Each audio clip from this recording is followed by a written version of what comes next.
Reels वाली बहू। प्रज्ञा को रील्स बनाने का बड़ा ही क्रेज है और वो दिन भर रील्स बनाती रहती है, खाते पीते घूमते फिरते घर में कॉलेज में। रील्स बनाने के कारण प्रज्ञा पूरे कॉलेज में हाईलाइटेड है।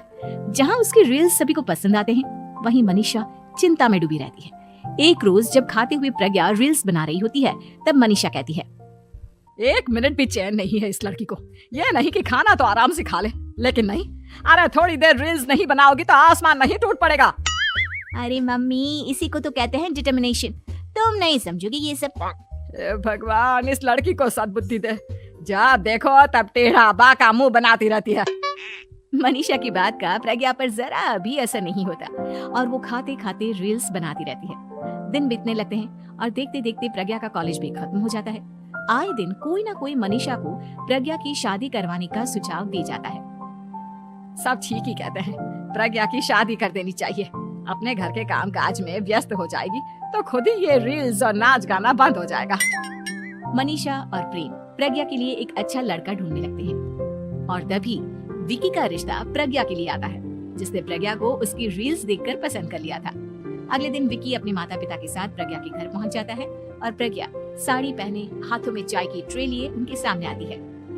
जब विकी को पसंद है तो हमें भी बहू पसंद है। बहन जी, आप बारात की तैयारी कीजिए। एक बार लड़का लड़की अकेले में बात कर ले तो अच्छा रहेगा। हाँ हाँ, क्यों नहीं। मनीषा विकी को प्रज्ञा के कमरे में भेजती है, जहाँ प्रज्ञा पहले से ही रील्स बना रही होती है। तभी विकी कहता है, आ गए आपके साजन जी। हमारे साथ ये रील्स कंप्लीट करती तो और भी अच्छा रहता। अच्छा जी, अब आ ही गए हैं तो बना ही लेती हूँ आपके साथ। दोनों मिलकर रील्स बनाते हैं। जब वी मीट और तुरंत पोस्ट भी कर देते हैं। फिर विकी कहता है, जब आप साड़ी में चाय लेकर आई तब मुझे लगा कि कहीं मैं गलत घर में तो नहीं आ गया। अब सही है। दोनों की शादी पक्की हो जाती है और शादी के दिन भी प्रज्ञा रील्स बनाने से चुकती नहीं।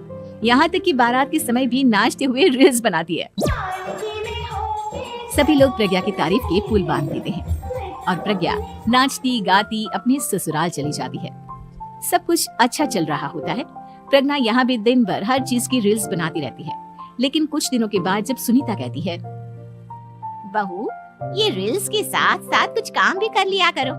वैसे तुझे और क्या क्या बनाना आता है? मम्मी जी, वैसे तो सब कहते हैं कि मैं सब कुछ अच्छा बनाती हूँ, लेकिन मुझे लगता है कि मैं मैगी अच्छा बना लेती हूँ। हाँ, कॉफी भी अच्छा बना लेती हूँ और मुंह तो सबसे अच्छा बना लेती हूँ।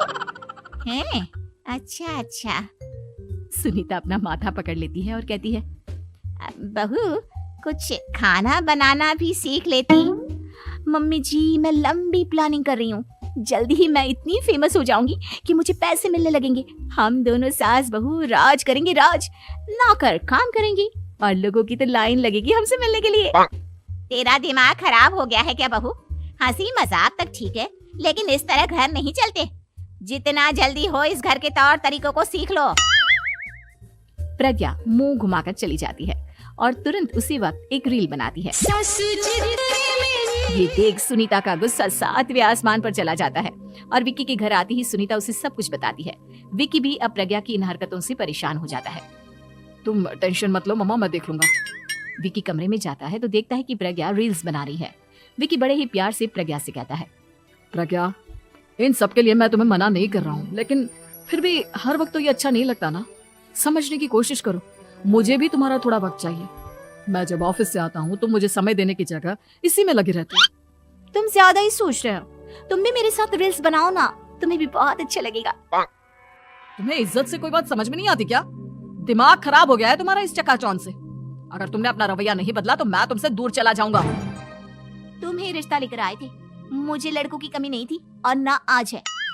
विक्की दरवाजा पटक कर चला जाता है। धीरे धीरे विक्की प्रज्ञा से दूर होता जाता है।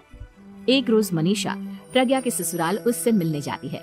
तब सुनीता उससे कहती है, बहन जी, अब आई हैं तो कुछ दिन यहाँ रहकर जाइएगा। आप ही का घर है।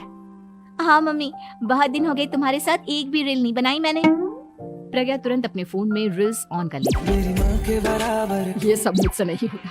तेरा ये भूत अभी तक नहीं उतरा क्या? बहन जी, आप कुछ कहती नहीं क्या इसे? जब आप ही कुछ नहीं कर पाई तो मैं कर ही क्या सकती हूँ। सास तो वैसी ही बदनाम है। शाम को घर की लाइट चली जाती है और मनीषा प्रज्ञा से कहती है, मेरे घुटनों में बहुत दर्द हो रहा है, तू लाइट का कुछ इंतजाम करना बेटा। अच्छा कैंडल जला देती हूँ मम्मा। प्रज्ञा गाते हुए कैंडल जलाती है और खिड़की के पर्दे के पास रख देती है। मनीषा जिसे बहुत दर्द हो रहा है वो सो जाती है और प्रज्ञा हमेशा की तरह अपने रील्स में लग जाती है। उधर कैंडल की वजह से पर्दा आग पकड़ लेता है और मनीषा के कमरे में आग लग जाती है। बचाओ, कोई है, बचाओ। सभी भागते हैं और विकी कमरे की आग बुझाने में लग जाता है, लेकिन तब तक मनीषा आधी जल चुकी थी। मनीषा की हालत देख प्रज्ञा रोने लगती है। विकी मनीषा को तुरंत हॉस्पिटल ले जाता है और उसे एडमिट कराता है।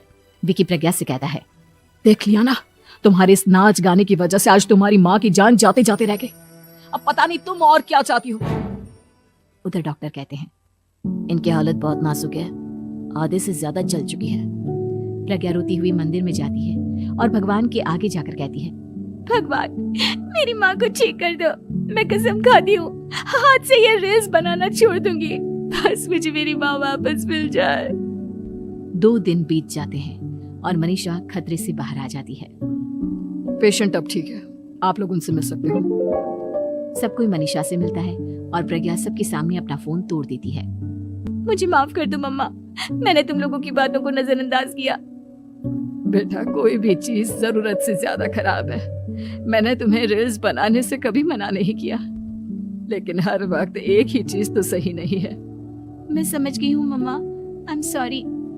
प्रज्ञा उस दिन से रील्स बनाना छोड़ देती है और पूरी तरह से अपने बड़ा नाम बनाया मैं गेम में, अलियानी चैन तब तो हीरा है चेन में, लिखता था गली में अभी लिखता